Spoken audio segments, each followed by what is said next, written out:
Good morning everyone.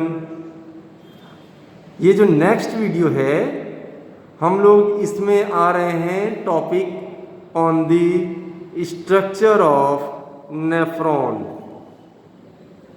अब nephron क्या है पहले इसको समझते हैं। हमने पिछली बार बताया भी था, इस बार फिर से बता देते हैं।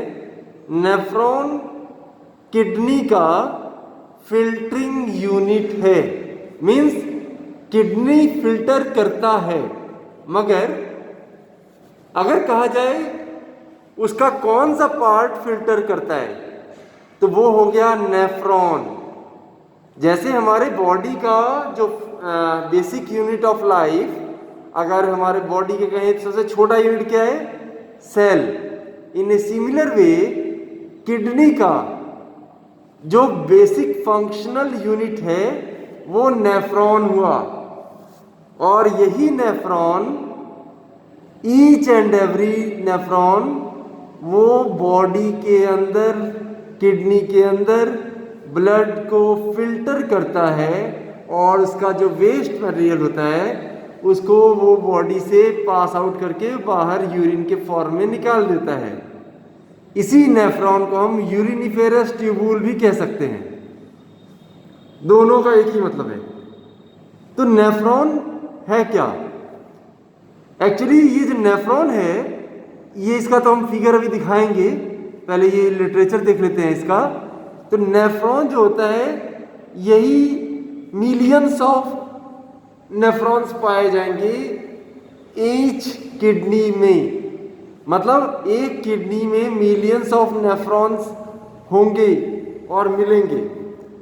और अगर नेफ्रॉन की बात करें तो इसमें हम मेन ये 4 पॉइंट्स या फिर 4 डिफरेंट रीजन्स पाए जाएंगे। First, Bowman's capsule.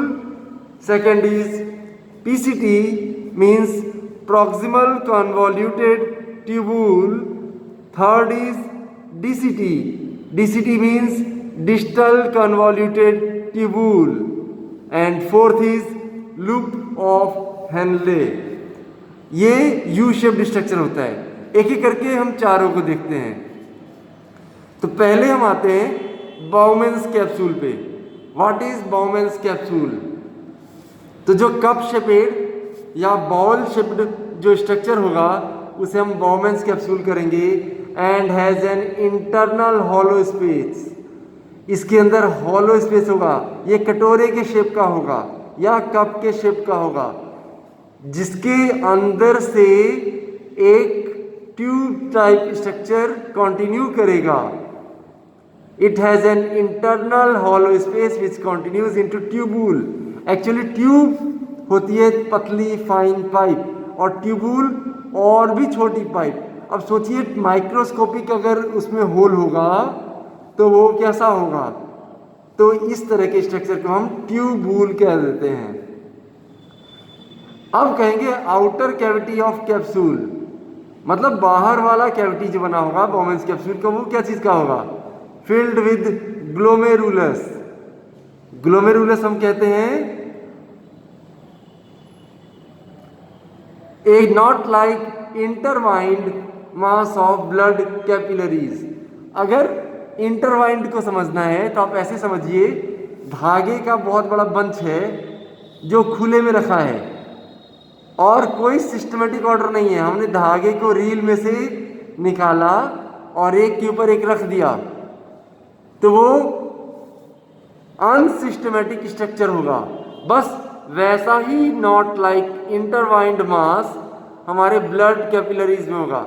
आप सोचिए, अगर एक धागा है, हमने उसे सिंपली ऐसे रख दिया और फिर ऊपर से पूरा नीचे गिरा दिया तो कैसा लगेगा स्ट्रक्चर?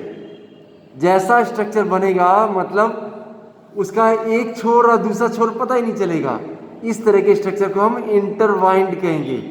तो जो बाउमेंस कैप्सूल होगा वो कप शेप्ड स्ट्रक्चर होगा और इसके बीच में हमारा जो धागा या जैसे धागा रखेंगे इसके अंदर, तो जैसा होगा सेम उसी तरह से ब्लड कैपिलरीज इसके अंदर पाया जाएगा। ये वाला स्ट्रक्चर हो गया हमारा बाउमेंस कैप्सूल। और बाउमेंस कैप्सूल प्लस ग्लोमेरुलस जो होगा दोनों मिलके क्या कहलाएगा, मालपिगियन कैप्सूल और रीनल कैप्सूल। फिगर में भी डिस्कस करेंगे, ज़्यादा अच्छा रहेगा। अभी पहले देख लेते हैं। सेकंड पॉइंट हो गया पीसीटी, प्रॉक्सिमल कन्वॉल्यूटेड ट्यूबुल। अब ये याद रखिएगा, पी है, पी मीन्स पास, और डी है डीसीटी मतलब दूर। ये पास, ये दूर। जो बाउमेंस कैप्सूल से नज़दीक रीजन पाया जाएगा उसे कहेंगे पीसीटी, और बाउमेंस कैप्सूल से जो दूर पाया जाएगा उसे हम कहेंगे डीसीटी, डिस्टल कन्वॉल्यूटेड ट्यूबुल। तो जो पास वाला है स्ट्रक्चर वो हो गया बाउमेंस कैप्सूल और lies at the and part of nephron. And part nephron की कहूँ या बाउमेंस कैप्सूल से दूर पाया जाएगा उसे हम डीसीटी कहेंगे। Next is loop of Henley. Loop कहते हैं कर्व्ड शेप्ड स्ट्रक्चर। जैसे यहाँ पे है तो इसका शेप क्या होगा, you shaped structure, complete U shaped. और ये जब हमारे नेफ्रॉन एक लंबा चौड़ा स्ट्रक्चर है तो उसके बीचों बीच जो पाया जाएगा middle part of nephron is loop of Henle, और इसका शेप जो होगा is just like a hairpin. तो ये जो चार अलग अलग बॉडी के पोर्शन हैं नेफ्रॉन के और यूरिनिफेरस ट्यूबुल के, ये इनका जोन भी फिक्स है। जैसे ये बाउमेंस कैप्सूल, पीसीटी और डीसीटी ये हमारे पाए जाएंगे कॉर्टेक्स रीजन में, जो किडनी के अंदर जोन अलग अलग बटे हुए हैं। लेकिन ये जो लूप ऑफ हेनले है ये हमारे किडनी के मेडुला रीजन में पाया जाएगा। आपको मैंने medulla region, cortex region, capsule वाला जो रीजन था वो मैंने एक एक आपको बताया था लास्ट वीडियो में। आप उस वीडियो को देख लीजिएगा तो पता चल जाएगा मेडुला रीजन किधर है और कॉर्टेक्स रीजन किधर है। नाउ डीसीटी यानी ये वाला distal कन्वॉल्यूटेड tubule of many nephrons, actually बहुत सारे नेफ्रॉन है, एक तो है नहीं, मिलियंस हैं। ये सारे कलेक्टिवली ज्वाइन कर जाएंगे और ये बनेंगे कलेक्टिंग डक्ट, और यही कलेक्टिंग डक्ट फिर आपस में क्या करेगा, ये ब्लड को जैसे फिल्टरिंग यूनिट हुआ तो ब्लड को फिल्टर करने के बाद जो वेस्ट मटेरियल निकला वो निकला यूरिन, और यही यूरिन इकट्ठा होगा, इकट्ठा होकर कलेक्टिंग डक्ट में जाएगा और कलेक्टिंग डक्ट से वो यूरेटर के थ्रू बॉडी से पास आउट हो जाएगा थ्रू यूरेथ्रा। अब आते हैं इसके फिगर पे। तो ये रहा आपका नेफ्रॉन का स्ट्रक्चर ऑफ अ नेफ्रॉन। इसमें देखिए ब्लड जो इंटर करेगा, ये वाला जोन जो है कप शिफ्ट मैंने बताया था, ये देखिए ये कप शिफ्ट स्ट्रक्चर जो है इसको कहेंगे बाउमेंस कैप्सूल, और इसके बीच में जो intertwined mass of blood capillaries है इसको हम कहेंगे ग्लोमेरुलस। अब ये आया कहां से, ये देखिए ये एक बाहर से आया, इसे हम कहेंगे एफरेंट आर्टेरियोल। एक्चुअली आर्टरी के फिर कई सारे पोर्शंस बढ़ जाते हैं, आर्टरी फिर डिवाइड कर जाता है फर्दर टू फॉर्म आर्टेरियोल। तो आर्टेरियोल में ये भी आर्टेरियोल है और ये भी आर्टेरियोल है। तो जो एफरेंट आर्टेरियोल होगा is much wider as compare to efferent arteriole. ये पतला होगा, ये मोटा और चौड़ा होगा। तो जैसे ही यहां से इंटर किया, इंटरवाइंड स्ट्रक्चर हुआ और ये बाहर निकल जाएगा। तो जो इधर से ब्लड आया इसके अंदर हाई प्रेशर क्रिएट हुआ और इधर से वो निकल गया ब्लड। तो अगर ज़्यादा अमाउंट का ब्लड आया और इधर अमाउंट निकलेगा कम, क्योंकि इसका ल्यूमेन छोटा है, तो बाकी का ब्लड कहाँ गया?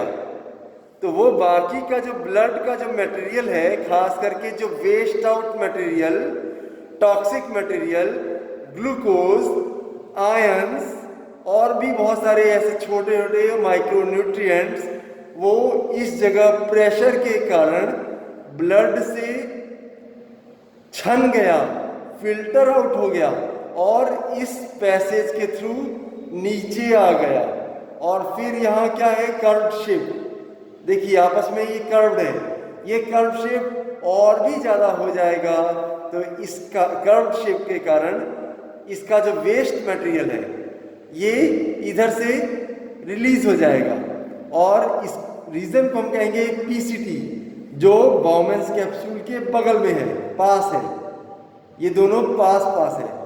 अब ये जैसे ही यहाँ जाएगा तो ये आया loop shape, you, complete U shape. इस यू शेप्ड स्ट्रक्चर को हम कहेंगे लूप ऑफ हेनले। फिर यहाँ आएगा बहुत सारे मटेरियल इसमें रिलीज आउट होंगे, बाहर निकल जाएंगे और बहुत सारे मटेरियल रीएब्जॉर्ब हो जाएंगे। उसको अभी आपको पढ़ना नहीं है, लेकिन आप जान लीजिए यहाँ पे आया और वापस ये जब ऊपर जाएगा to a portion which is called DCT, distal convoluted tubule, इसके थ्रू ये रास्ते से जाएगा और ये फिर कलेक्टिवली कंबाइन कर जाएगा to a form a collecting duct. और यही वो रीज़न है, अब कलेक्टिंग डक्ट का बहुत सारा मटेरियल आपस में कलेक्ट करेगा और ये यूरेटर में जाके यूरिन को पास आउट करेगा और इस तरह से वेस्ट मटेरियल बॉडी का जो ब्लड के अंदर है वो फिल्टर आउट हो जाएगा। 2 मिनट में शॉर्ट में कर देते हैं, आप फिर से समझ लीजिए। एफरेंट आर्टेरियोल में जो ब्लड का अमाउंट इंटर करेगा वो ज़्यादा करेगा और जो एफरिएंट में होगा वो ब्लड का अमाउंट कम रिलीज होगा, क्योंकि इसका ल्यूमेन कम है, इंटरनल डायमीटर इफरेंट का कमजोर होगा, छोटा होगा, तो ये प्रेशर क्रिएट करेगा इस ग्लोमेरुलस जोन में, जिसके कारण जो एक्स्ट्रा ब्लड का जो फ्लूइड है, वेस्ट मटेरियल है, टॉक्सिक मटेरियल है, वो सब इससे रिलीज आउट हो जाएगा, बाहर निकल जाएगा। कहाँ निकलेगा? बाहर, इधर नहीं, ये इसके अंदर बाउमेंस कैप्सूल के अंदरी पोर्शन में आ जाएगा। लेकिन यहाँ पे कर्व शेप पीसीटी के होने के कारण यहाँ पे और प्रेशर रिलीज होगा और भी बहुत सारे आयंस और ग्लूकोज वगैरह बहुत सारे वेस्ट मटेरियल, टॉक्सिक मटेरियल ये लूप ऑफ हेनले तक रिलीज हो जाएंगे और फिर रीएब्जॉर्ब भी होंगे और ये जो वेस्ट मटेरियल निकलेगा ये सब कलेक्ट हो जाएगा और इसी को हम कहेंगे collecting duct. And these collecting duct will finally again combine to form ureter. These ureter, अब ये जो यूरेटर में जो कलेक्ट होगा वाटर के फॉर्म में यूरिन, वही यूरिन अब आपके यूरिनरी ब्लैडर में जाएगा और ब्लैडर के रास्ते वो यूरेथ्रा से बॉडी से पास आउट हो जाएगा। आई होप आपने इस वीडियो को बेनिफिट पाया होगा इस वीडियो से। मुझे लगता है मैंने अपना पूरा कोशिश किया। अब देखिए, ओके।